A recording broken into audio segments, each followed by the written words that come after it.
আসসালামু আলাইকুম। ফার্মে টার্কির প্রোডাকশন বাড়ানোর জন্য বেশ কিছু টার্কির কালেকশন এখনও ব্যাহত আছে। তো আশেপাশে যত ভালো কোয়ালিটির টার্কিগুলো পাচ্ছি সবই মোটামুটি ফার্মের জন্য সিলেক্ট করে কিনে নিয়ে আসতেছি। তো আজকেও এক জোড়া টার্কি চলে আসলো। তো যদিও আমার মেলের কোনো প্রয়োজন নাই, মেল আমার পর্যাপ্ত আছে। তো একটা মেলের সাথে সর্বোচ্চ 5টা পর্যন্ত ফিমেল রাখা যায় আর কি, 1:5 হিসেবে।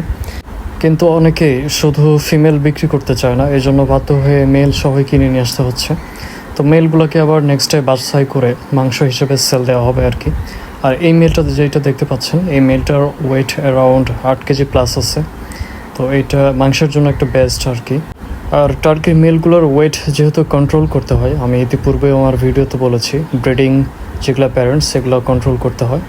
তো 8 কেজি হলো একটা সর্বোচ্চ ওয়েট, এর বেশি হতে দেওয়া যাবে না। তো যত সম্ভব এই ওয়েটটা কমে নিয়ে আসতে হবে, কারণ এর বেশি ওয়েট হইলে যেটা ফিমেল থাকে ম্যাটিং মুডে গেলে তখন সমস্যা হয় আর কি। আর টার্কির মেলগুলো যেহেতু এখন ম্যাটিং মুডে আছে, তো ম্যাটিং মুডে থাকলে টার্কিগুলো একটু অ্যাগ্রেসিভ থাকে।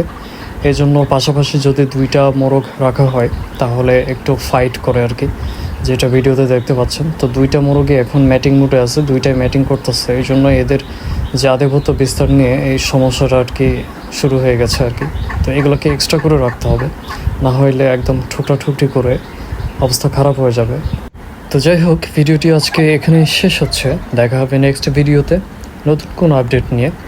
আর নতুন আপডেট পেতে অবশ্যই keep in touch with my page and YouTube channel.